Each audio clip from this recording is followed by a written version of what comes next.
Dark and mysterious, emotional and thought-provoking, Children of Silentown is a memorable hand-drawn puzzle-heavy point-and-click adventure game that took its sweet time in winning me over, but win me over it ultimately did. Let's pop it under the meg of the microscope and, using our 15-part scoring system, see if this game is something you might enjoy too. You are Lucy, a 12-year-old girl who loves playing music with her mother, doing hood rat stuff with her friends, and getting a good night's sleep. Too bad you'll never get the latter, as you happen to be plagued by chronic monster-fueled nightmares.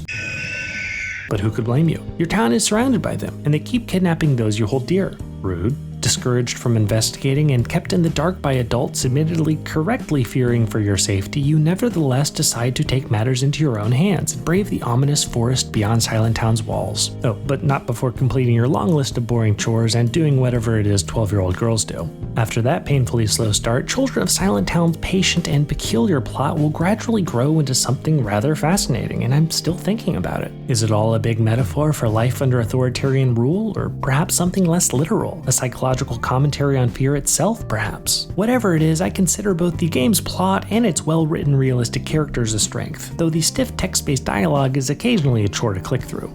Speaking of chores, let's talk mechanics. Children of Silentown is inspired by classic point-and-click adventure games, meaning the majority of your time will be spent combing your cursor over the screen in the hopes of stumbling upon some obscure little item or solution you understandably missed the first few dozen times. It doesn't help that you're often given little to no guidance from Lucy, NPCs, or the game's simple UI on what exactly it is you need to do to advance the game's lukewarm objectives. And so your first few hours as Lucy will amount to tracking down grocery ingredients, playing hide and seek, and just begging the game to do something, which it very much eventually does. Luckily, Lucy breaks up the early game monotony with music, and her songs, which you slowly unlock note by note, can reveal one's innermost thoughts, the past, or even what isn't there. These revelations lead to puzzles of all sort: mend broken minds by stitching together old memories, manipulate tiles to guide light home and away from dark thoughts, divert water to power ancient shrines, pull vines to pepper spray this bloodthirsty furry. And if that last one is any indication, the puzzles and game world here get more interesting as the game goes on, and I consider both of them strengths. So, while I'm not and never have been crazy about the almost intentionally annoying old-school adventure game paradigms that Children of Silentown replicates, I think fans of the genre will feel right at home here. To everyone else, my advice is to, and I'll probably get virtually crucified for saying this, find a playthrough video and only resort to using it when you've reached your breaking point, because the story and style here are worth suffering for.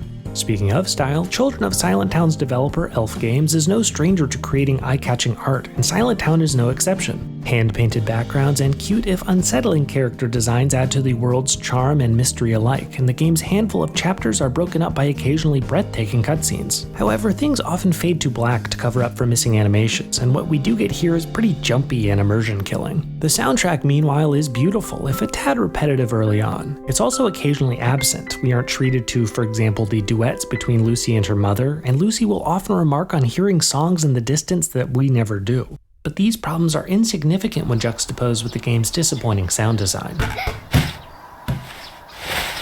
Many effects here stand out as clumsy at best and jarring at worst, though a handful of effective atmospheric horror sequences save this micrometric from a 1. Children of Silentown launches for most platforms on January 11th and should net you 5 to 8 hours of playtime, more if you feel like seeing all 3 endings. I think this game presents decent value at $20, as its faults are largely redeemed by an engaging story and memorable art style. I'm giving it an aggregate megascore of 3.31 out of 5 and hope everyone's new year is off to a stellar start. As always, this is Scope, and thanks for watching.